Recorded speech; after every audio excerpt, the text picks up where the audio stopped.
Everybody, it's Cookie Lou in Arizona. I came to you today.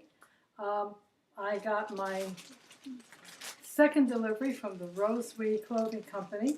I did a little fashion show for you a while back, and I ordered 5 more dresses, and they came in today.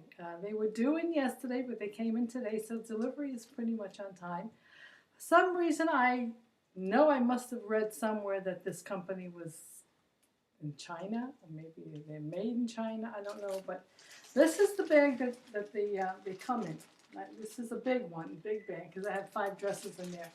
And this postage ticket says that it came from Harvey Fly Dragon Company, 14254 Valley Boulevard, number A, in La Puente, California. So it came from California. But anyway, they each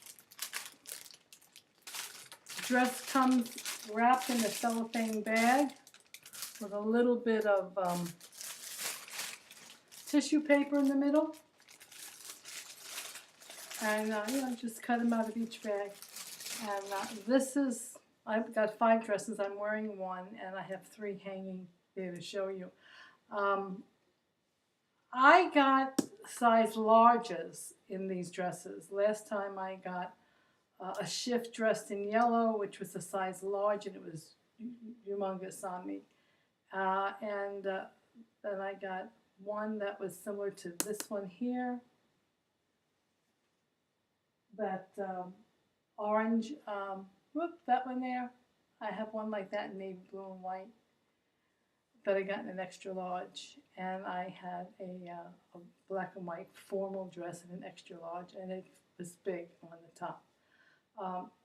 I did not and will not send any of these dresses back. I could easily send them back for a refund or for a smaller size or for an exchange for a different dress, but you have to apply for a refund coupon ticket, mailing envelope, whatever. They do not reimburse you for your postage charges. So for the cost of the dresses, these dresses were, I think, $32, $35 a piece. And it's not worth it for me to go through the rigmarole of sending them back. I haven't tried the ones hanging back there on yet, but I know the larges will be better.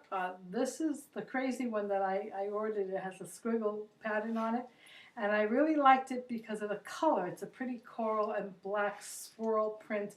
And it is a size large, and it does fit much better up here. I do have my little breast pads in so that my nipples don't show. It's a very silky, soft fabric, and it's very comfortable, and it fits good. But it is, snug in the middle because I haven't had my plastics yet. So I still have all that belly fat and hip fat that needs to be removed in November. But this is what this dress looks like. And, it's kind of, I like the wiggliness in the pattern, I thought it was cute.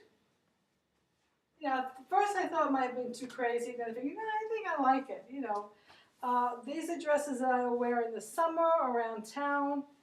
As you can see, I still have all this belly fat that needs to come off. But anyway, I got this one here.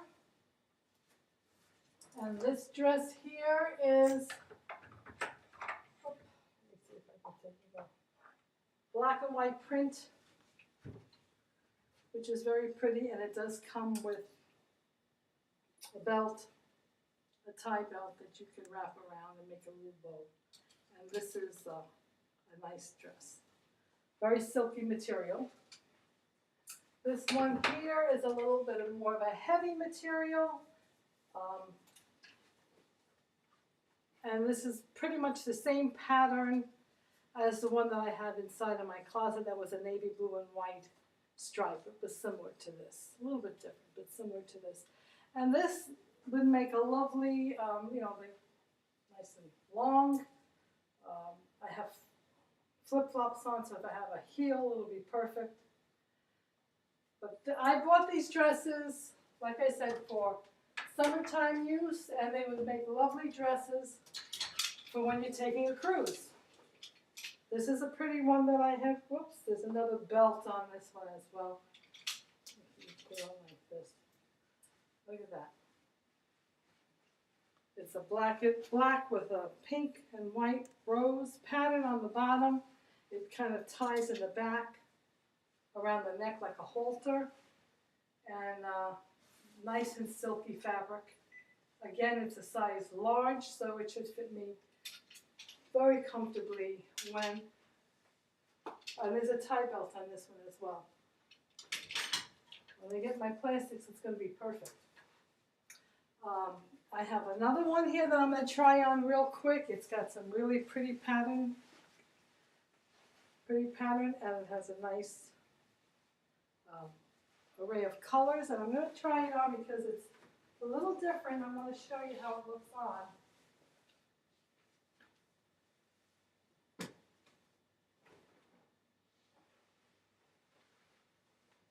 It's kind of an off-the-shoulder type cut.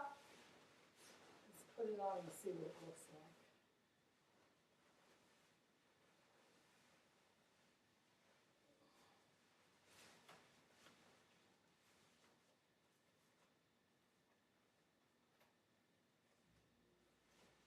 V-neck.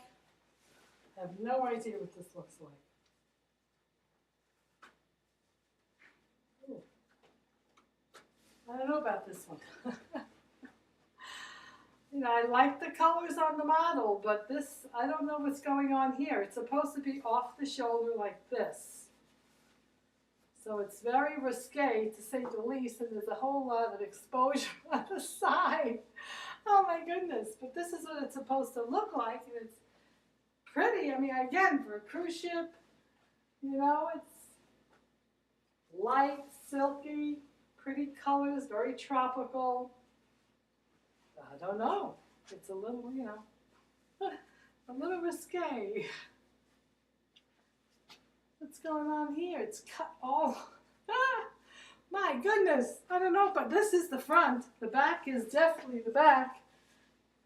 I don't know. It doesn't look like it fits very proper, but I don't know. I loved it on the model in the picture. But anyway, these are the ones that I have gotten today, and I don't know. Like I said, I don't want to go through the hassle of sending anything back. I'll just have to make it work.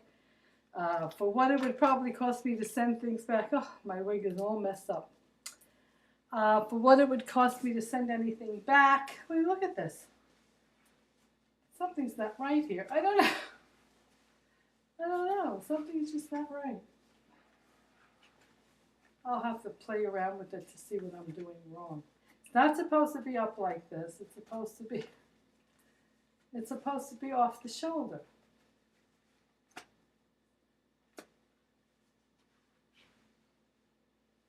I don't know. It's supposed to be like this. Anyway, all right. I'm tired. For what it's going to cost me to send them back, postage. You know, I'd have to put them back in these plastic things and apply for a refund, coupon, mailing information, how to send it back.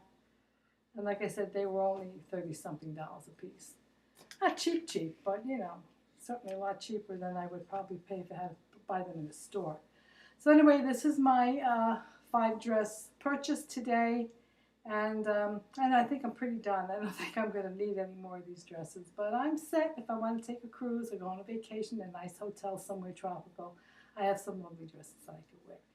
Okay, everyone, that's it. Again, regarding Brachioplasty, you know, I still have flappy flap crap going on here. I'm not too happy about that. You know. So I am going to contact Dr. Sauceda and send him some photographs. And I did measure the overhang, and it runs about 2 1/4, 2.5 inches from the incision line. It runs about 2.5 inches hang, and it should be more like that. Definitely should be more like that, you know. That's the way it was when I first took the faja off, when I took the bandages off. It was tight like that. Then somewhere along the line, it just started to hang. So I'm not happy about that. You know, like I said, it's not what you pay $4,000 for. You know, and you don't want to be left with more crap under the arms flapping around. So I don't know.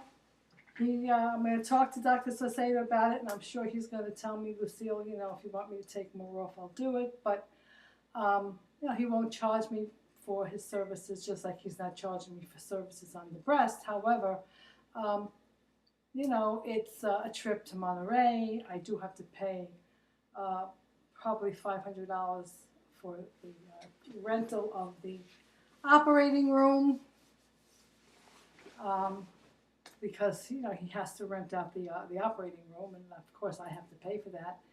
And when he gave me a quote for my extended tummy tuck, he said at that time he would put the implants in my breast that he did not do last time, because he said it would be better for my health if I waited 6 months before I did that. So I have to just pay him for the cost of the implants, which would be $700. And an additional $500 to rent out the operating room, because he has to pay for the extra time in the OR. I mean, I told him I'm going to be in there anyway doing the tummy tuck, but I have to pay an extra $500. He says because I have to rent extra time in the OR for the placement of the implants, which makes sense because I do know even here surgeons, when they price you out, or when the hospitals price you out, you know, the dollar amounts for your hospital stay, operations, anesthesia, the cost of being in the operating room, that's all itemized in the lump sum that you have to pay, or that they charge insurance or whatever. It's all part of it. So when you're doing cash pay, it's itemized the same way. So, you know, getting revisions, you know, if you go, well, some people say, well, what the heck, you know, he'll just he'll fix it and it won't cost me anything, but it does. It does cost you, because this, he's not going to be doing this when I go back for my tummy tuck and my breast. He's going to say, oh, no, I can't do that. That's going to be just too much at one time. You have to come back. So it's another trip with the plane. It's another, you know, inconvenience, another being knocked out again, put under, you know, an operating room, being knocked out again for surgery. You know, and the surgery, of course, is not going to be as much, a single procedure is not going to be as much dollar-wise as it would be if you had multiple procedures done. And anything over or under, I think, $7,000 in procedures, he will not reimburse you your airfare. So if let's say he said, okay, Lucille, I'll revise this for you, I'll take some more off. I'd have to go at my own expense, pay for the operating room, and go through all this painful rehabilitation and recovery again. So that's not something that I am really looking forward to doing. As it turns out, you know, I do need leg lifts. He will not do that when he does the body lift, or the extended tummy tuck, because he says it's too much time on the table for me, my situation. He said if I want to do a full body lift, 360 circumferential body lift, he won't do my breasts because he wouldn't have enough time to do the breasts. So I'm very limited in what he will do and when he will do it and how much of it he will do. You know, if I was 25 years younger and didn't have afibrillation and I didn't have blood thinners, history of taking blood thinners, and, you know, my risk of stroke was, you know, practically, I won't say zero, because anybody can have a stroke. Even people without A-Fib can have a stroke. I have a 5 times greater risk of it because I have A-Fib and because I'm on blood thinners. And there's also, because, you know, I'm on blood thinners, there's always a higher risk of bleeding, you know, too much during or after surgery. And so because of those little, you know, safety factors or unsafe factors or little higher risk factors, he's very limited in what he'll do for me as far as time and surgery and the type of procedures he'll do at the same time. So I have to kind of pick and choose what I want to do. And I am just not in the mood to keep going back to Monterey, every 6 months to have a procedure done. Nor can I really afford to do all that. So, I sit here and I say, well, what's the higher risk for me really? Spending an extra 2 or 3 hours on the table, getting an extra procedure done, or having to go back for another procedure, being put under again, subjected to another surgery at a later date, being put under again. Is that a less of a risk than me just spending an extra 2 or 3 hours on the table and having my breasts and my body and my legs done all at one time? I guess in his professional opinion, no, it's not. So, okay, that's pretty much all I have to say. There's something strange about this dress. I'm not quite sure what it is. I don't think it's right. I don't know. But it's supposed to look like that, and it looks really hot and cute that way. But okay, everyone, that's it from Cookie Lou in Arizona. It's another warm summer day in Arizona. So I hope you enjoyed my fashion show. I've been chatting way too long. That's it for today. Bye-bye to everyone. Bye.